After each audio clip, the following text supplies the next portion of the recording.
আমরা যখন জানতে পারি আমাদের ঘরের মধ্যে কোনো মেহমান আসবে, তখন আমরা কি করি? ঘর বাড়ি পরিষ্কার করি, নিজেকে গুছাই, নানা ধরনের খাবারের আয়োজন করি। মেহমান যত গুরুত্বপূর্ণ, আমাদের প্রস্তুতিটাও ততই আন্তরিক।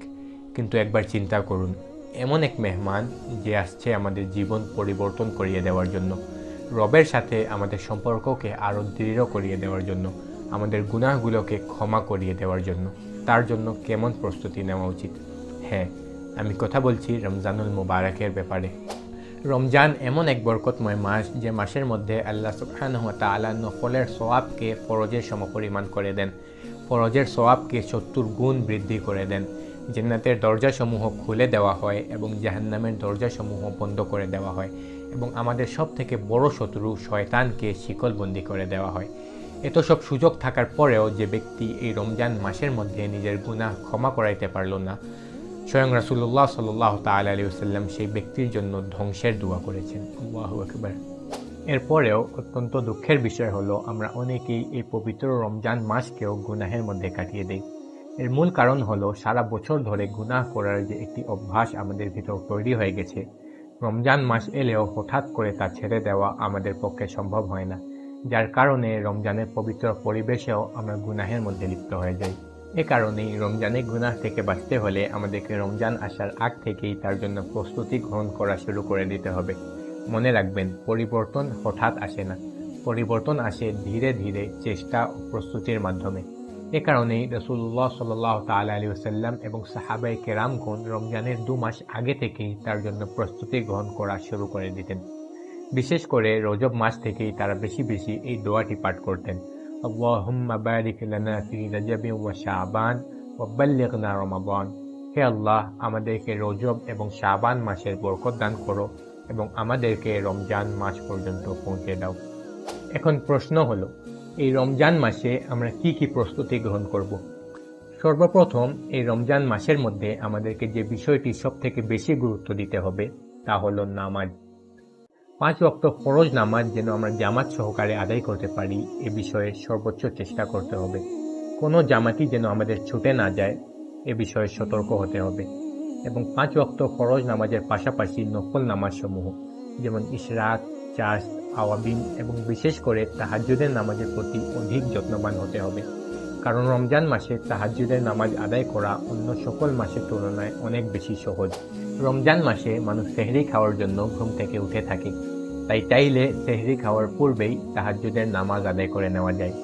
এবং আরেকটি নিয়ত করুন, আমাদের জীবনের মধ্যে যে নামাজসমূহ কাজা হয়ে গিয়েছে, সেই সকল নামাজও আমরা এই রমজান মাসের মধ্যে আদায় করে নেব। এবং দ্বিতীয়ত, এই রমজান মাসে যে কাজটি আমাদেরকে করতে হবে তা হলো কুরআনুল মাজিদের সাথে নিজের সম্পর্ককে আরও বেশি দৃঢ় করা। মনে রাখবেন, রমজান হলো কোরআন নাজিলের মাস। এই মাসের আগমন হলে রাসূলুল্লাহ সাল্লাল্লাহু তাআলা আলাইহি ওয়াসাল্লাম এবং হযরত জিবরিল আলাইহিস সালাম একে অপরকে কুরআনুল মাজিদ পাঠ করে শোনাতেন। তাই আমাদেরও কর্তব্য হলো এই রমজানুল মুবারকের মধ্যে বেশি থেকে বেশি কুরআনুল মাজিদ তিলাওয়াত করা।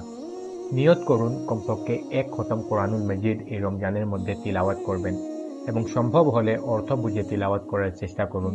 কারণ কুরআনুল মাজিদ শুধু পাঠের জন্য নয়, বরঞ্চ জীবন গঠনের জন্য নাজিল করা হয়েছে। 3 নম্বরে, এই রমজান মাসে যে কাজটি আমাদেরকে করতে হবে তা হলো নিজেকে সকল ধরনের গুনাহ থেকে দূরে রাখা। মনে রাখবেন, রমজান মাসের মধ্যে যেমনভাবে নেকির সওয়াবকে অনেক বাড়িয়ে দেওয়া হয়, ঠিক একইভাবে গুনাহের শাস্তিও অনেক বেশি কঠোর হয়ে যায়।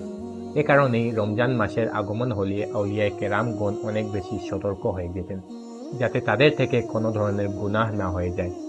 তাই আমাদের উচিত হচ্ছে রমজান মাসের মধ্যে নিজেকে সেই সকল জিনিস থেকে দূরে রাখা যা মানুষকে গুনাহের দিকে নিয়ে যায়, বিশেষ করে অপ্রয়োজনীয় মোবাইল ফোন ব্যবহার করা এবং সোশ্যাল মিডিয়া ব্যবহার করা থেকে বিরত থাকা। এবং 4 নম্বরে যে কাজটি আমাদেরকে করতে হবে তা হলো রমজান মাসের শেষ 10 দিনে এতেকাফে বসার চেষ্টা করা।